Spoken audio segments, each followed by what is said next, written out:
Hello বন্ধুরা, NTPC পরীক্ষাকে target করে আমরা রেগুলার কিন্তু জেনারেল অ্যাওয়ারনেস বা স্ট্যাটিক জিকে কিন্তু প্র্যাকটিস করছি। এর আগে 100খানা কোশ্চেন কিন্তু হয়ে গেছে, সেট 5 পর্যন্ত আমরা কমপ্লিট করে ফেলেছি। আজকে সেট 6 আর 101 থেকে 120খানা স্ট্যাটিক জিকে বা জেনারেল অ্যাওয়ারনেস কিন্তু আমরা প্র্যাকটিস করব। এবং কোশ্চেনগুলো যে স্ট্যান্ডার্ডে নিয়ে আসা হয়েছে সেগুলো আশা করি তোমাদের এক্সাম পয়েন্ট অফ ভিউ থেকে খুবই হেল্পফুল হবে।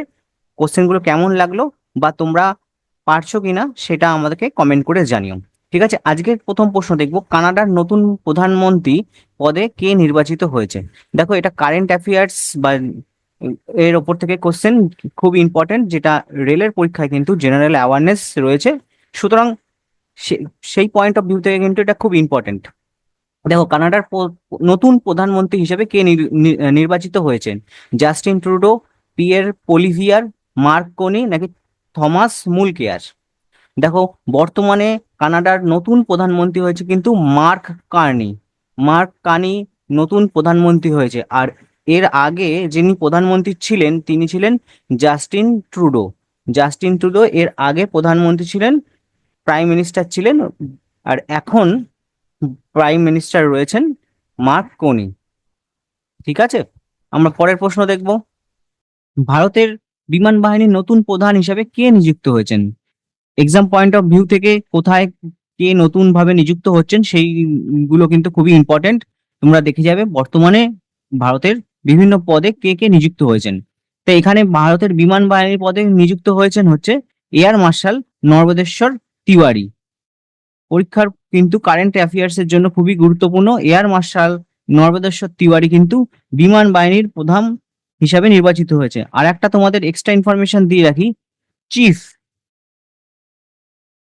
Chief of the naval staff, chief of naval staff বা নেভি যেটাকে বলে ইন্ডিয়ান নেভি, তার অ্যাডমিরাল রয়েছেন বর্তমানে, তার প্রধান রয়েছেন অ্যাডমিরাল দীনেশ ত্রিপাঠী। অ্যাডমিরাল দীনেশ ত্রিপাঠী। ঠিক আছে, এটা একটা এক্সট্রা দিয়ে রাখলাম যে নেভির অ্যাডমিরাল রয়েছে, মানে প্রধান রয়েছে দীনেশ ত্রিপাঠী, আর বিমান বাহিনী রয়েছে নরবেদেশ্বর তিওয়ারি। ঠিক আছে, চলো পরের প্রশ্ন দেখবো। 2024-25 প্রিমিয়ার লিগ শিরোপা কোন দল জিতেছে।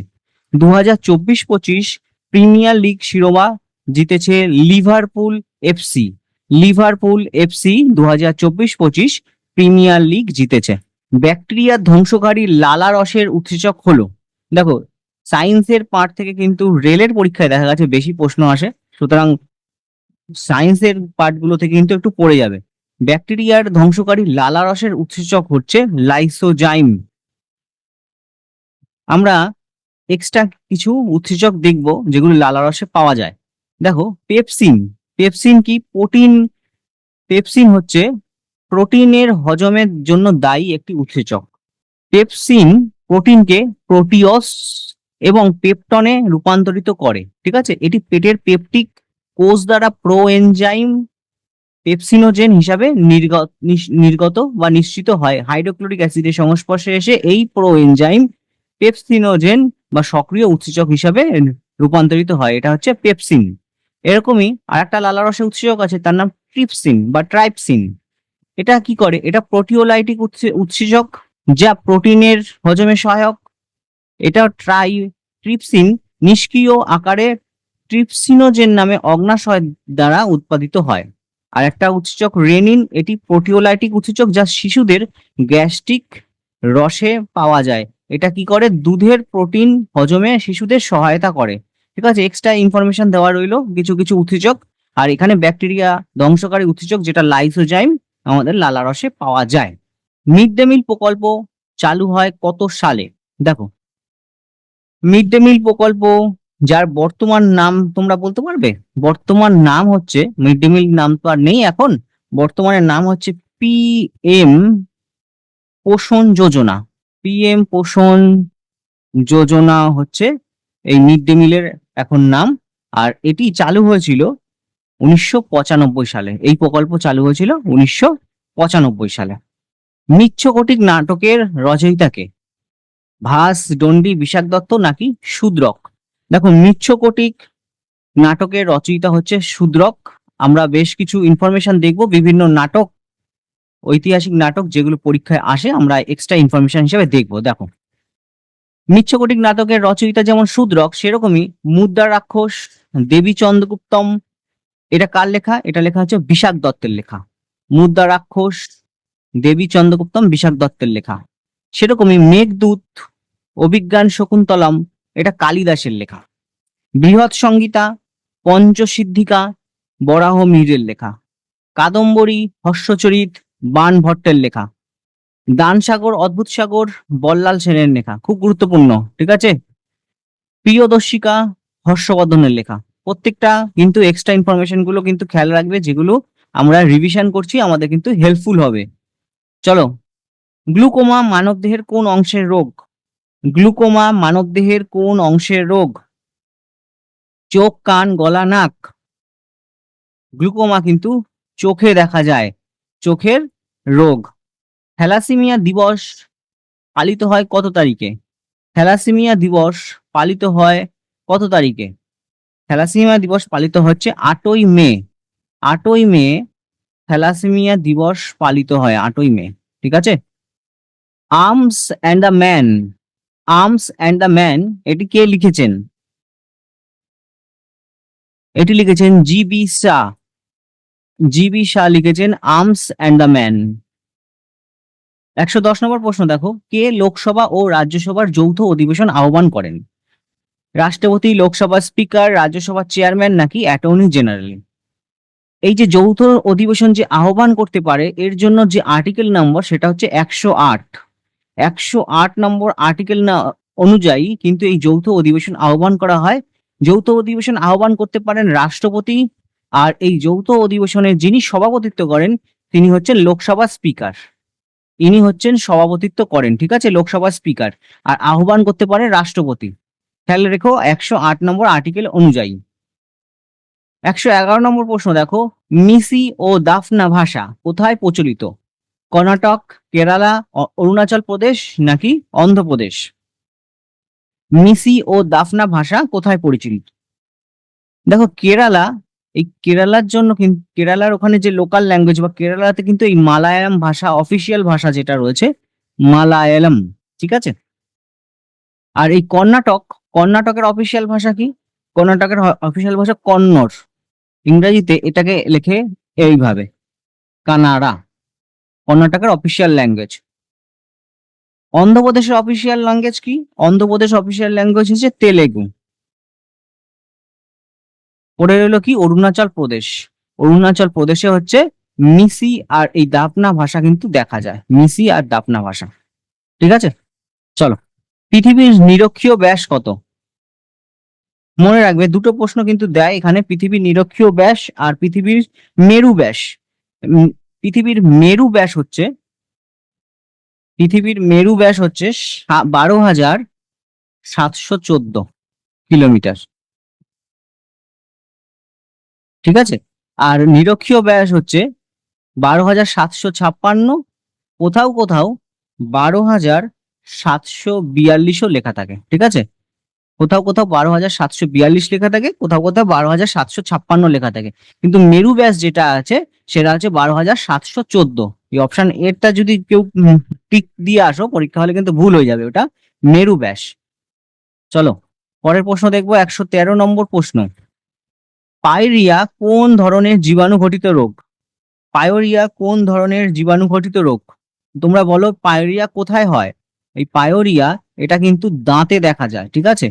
এই রোগটা কিন্তু দাঁতে হয়, ঠিক আছে। কোন ধরনের জীবাণু ঘটিত রোগ? দাঁতের মাড়িতে হয়। এটা হচ্ছে ব্যাকটেরিয়া ঘটিত রোগ, এটা হচ্ছে ব্যাকটেরিয়া ঘটিত রোগ। সর্দার বল্লভভাই প্যাটেল বিমানবন্দর কোথায় অবস্থিত? আহমেদাবাদ, আন্দামান নিকোবর, হায়দ্রাবাদ নাকি পানাজি? সর্দার বল্লভভাই প্যাটেল বিমানবন্দর এটা আহমেদাবাদে অবস্থিত। ব্লিচিং পাউডারের রাসায়নিক নাম কি? ব্লিচিং পাউডারের রাসায়নিক নাম হচ্ছে calcium chloro hypochlorite. Calcium chloro calcium chloro hypochlorite হচ্ছে ব্লিচিং পাউডারের রাসায়নিক নাম, ঠিক আছে, খেয়াল রেখো। রাসায়নিক নামগুলো কিন্তু পরীক্ষায় আসে, বিভিন্ন জিনিসের রাসায়নিক নাম জানতে চায়। ভারতের আয়কর দিবস পালন করা হয় কবে? ভারতের আয়কর দিবস পালন করা হয় কবে? ভারতের আয়কর দিবস কিন্তু 1860 সালে, 1860 সাল থেকে পালন করা হচ্ছে।